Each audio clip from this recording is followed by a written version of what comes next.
Hello everyone, welcome to my YouTube channel. High Court of Gujarat, Ahmedabad reported vacancies for the civil judge. Civil जज की vacancies जो हैं गुजरात के लिए भी आउट हो चुकी हैं. ये एडवर्टीजमेंट की डिटेल है. Starting date for submission of online application is 15 March. तो 15 मार्च से आप लोग ये फॉर्म भर सकते हो. लास्ट डेट है फॉर्म भरने की 14 अप्रैल. इसमें जो प्रीलिम्स एग्जाम है उसकी डेट है 7 मई. तो 7 मई को संडे को आपका प्रीलिम्स का एग्जाम है. डेट पहले से ही क्लैरिफाई है, टेंटेटिव शेड्यूल है, डेट चेंज भी हो सकती है. और रिटन एग्जाम जो है, मेंस एग्जाम जो है इसका 2 जुलाई को है. वैकेंसी और पे स्केल के बारे में बात करते हैं. तो high court of Gujarat in the view of guidelines issued by the Honorable Supreme Court in case of Malik and ANR versus UP Public Service Commission and others, as per the provision prescribed the Gujarat State Judicial Service Rule 2005, invites online application for the eligible candidates for filling up approximately 193 regular vacancies. तो vacancies जो हैं 193 हैं. पे scale की बात करते हैं तो पे स्केल भी 1,36,520 है. 77,840 से स्टार्टिंग है, से जा करके इतने तक का पे स्केल है.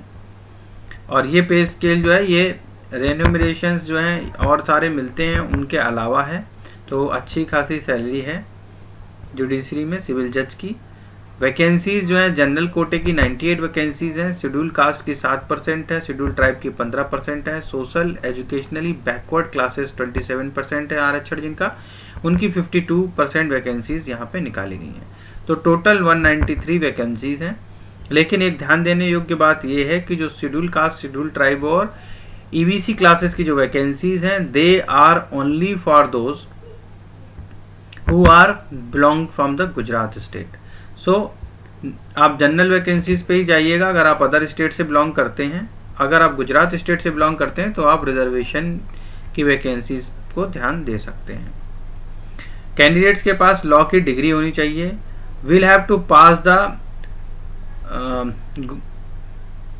Vernacular Gujarati language proficiency test. इसमें see instructions at item number 514 में ये दिए provided that those candidates who have cleared their secondary as well as higher secondary examination with subject of Gujarati shall not be required to pass the examination. देखो ये एक exam है, ये भी एक क्राइटेरिया दे दिया है इन्होंने कि ये लैंग्वेज है गुजराती की, वो उनको क्लियर करनी पड़ेगी.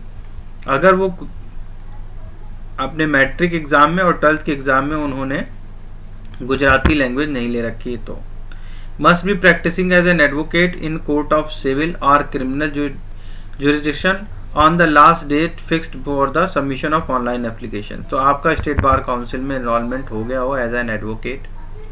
Candidate who have passed the degree in law from the academic year 2009-2010 onwards must have also passed the All India Bar Examination. और जिनका 2009 से 2010 का एनरोलमेंट हो गया है, डिग्री जिनको मिल गई है, तो उनका AIB क्लियर होना भी जरूरी है, इसमें मैंडेटरी है. ये दूसरी रिक्वायरमेंट है कि must pass certificate certifying for possessing basic knowledge of computer application operation issued by the government institution. अब मुझे ये बात समझ में नहीं आती है कि ये हर जगह ये जजेस के एग्जाम में भी इस तरह से बेसिक नॉलेज ऑफ कंप्यूटर का एग्जाम क्यों जरूरी कर दिया गया है, और इस तरह से किस तरह के सर्टिफिकेट की बात करते हैं. तो must possess the certificate certifying to be processed by basic knowledge of computer application operation issued by the government institution or other recognized institution as per by the government of Gujarat in general administration department. तो एक तरह से ये certificate जो है ये ज़रूरी है. अब ये देख लेते हैं ये किस केस में है ज़रूरी. पहली एसएससी क्वालिफिकेशन तो आपकी डिग्री हो गई लॉ की, उसी में एक सब कैटेगरी जोड़ दी जिन्होंने गुजराती लैंग्वेज की बात कर दी इन्होंने. Must be practising as an advocate, वो ठीक है. In the instance recruitment process high court of Gujarat has decided to allow all such candidate to register their online application who have appeared in AIB 17 and writing for the result certificate subject to giving the underlying the effect that if she do not clear the AIB before Viva test document stage his her application would stand rejected। देखो ये बताया कि जिन्होंने AIB 17 का exam दे दिया है या जो अपीयर हुए हैं इस एग्ज़ाम में, तो वो भी ये फॉर्म भर सकते हैं, बशर्ते उनका एग्ज़ाम क्लियर हो जाना चाहिए। अगर उनका जो रिटन टेस्ट हो गया है क्लियर और उसके बाद उनका वाइवा हो गया है, तो वाइवा होने से पहले पहले उनका एग्ज़ाम ये जो है वो क्लियर हो जाना चाहिए। तो AIB के एग्ज़ाम की काफ़ी इम्पोर्टेंस हो गई है। Must be working in course और other allied department on the last date fixed for the receipt of this application. ठीक है, तो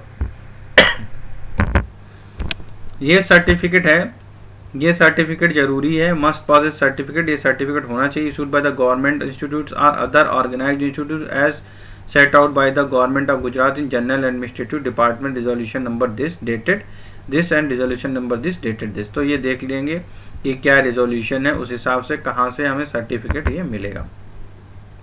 अब एज लिमिट की बात कर लेते हैं। In case of However, in case of upper age limit, such candidates has categories are not except 40 ये सबसे पहले जो है कि 35 ईयर्स जो है जनरल कैटेगरी की एज है, और जो रिजर्वेशन है उसके साथ मिला करके जो एज है वो रिलैक्सेशन रिजर्वेशन के लिए दिया जाएगा, और टॉप जो एज जो है वो 40 ईयर्स तक जा सकती है अपर एज लिमिट रिजर्व कैंडिडेट्स की।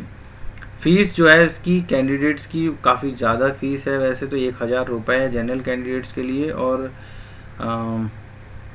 the candidate belonging to general category are invited to pay examination fees of 1000 rupees plus bank charges where 500 plus bank charges are required to be paid by the candidate। देखो जो general category है उसकी fees जो है 1000 rupees है यहाँ पे। अब यहाँ पे एलिमिनेशन टेस्ट जो है प्रीलिम्स है उसकी बात कर लेते हैं। Candidate should be able to download their e challan letter application portal, ये दिया गया, यहाँ से ई चालान डाउनलोड करेंगे।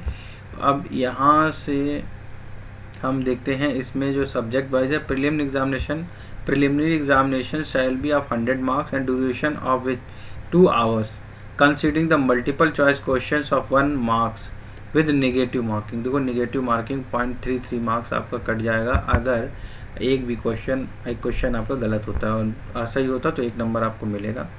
काफ़ी अच्छा डिटेल में सिलेबस दिया हुआ है। इंडियन पीनल कोड आएगा, कोड ऑफ क्रिमिनल प्रोसीजर आएगा, एविडेंस एक्ट आएगा, गुजरात प्रोहिबिशन एक्ट आएगा, प्रोहिबिशन ऑफ ऑफेंडर एक्ट आएगा, जुवेनाइल जस्टिस आएगा, protection of women and domestic violence act आएगा, gambling Gujarat prevention of gambling act आएगा, ठीक है, NI एक्ट आएगा, registration of birth and death act आएगा, protection of children from sexual offence आएगा, information technology act आएगा, and कुछ छोड़ा है इन्होंने, ठीक है। तो मेजर सब्जेक्ट्स के साथ साथ जो कुछ लोकल लॉज हैं वो भी आएंगे। पार्ट बी का सिलेबस भी दिया हुआ है, और पार्ट सी में general knowledge, English test of reasoning, numeric and mental ability and basic computer applications है, ये दिया हुआ है, ठीक है। तो प्रिलिमिनरी का पेपर है shall be access to the OMR। तो इस तरह से आपको प्रीलिम्स का पेपर है। पार्ट 2 जो है इसका टेस्ट ऑफ गुजराती लैंग्वेज 50 जो मार्क्स का है, इसका 1.5 घंटे का ड्यूरेशन है, और those candidate who have not pass the secondary as well higher secondary examination with subject of Gujarati. तो जिनका गुजरात से नहीं है उनको थोड़ी सी यहाँ डिफ़िकल्टी होने वाली है इस एग्ज़ाम में। ये मेंस की बात है, पहले तो प्रीलिम्स क्लियर हो उसके बाद मेंस की बात करेंगे। कुछ जनरल इंस्ट्रक्शंस हैं, इनकी अभी हम बात करते नहीं हैं। वैसे जो है बहुत ज़्यादा इसमें अप्लाई जो करते जो हिंदी पट्टी के लोग हैं वो तो खैर गुजराती क्या ही जानेंगे, तो देख लो आप जिसको मन करे वो अप्लाई करो, ठीक है। अदरवाइज़ गुजरात के लोग तो करेंगे ही करेंगे अप्लाई।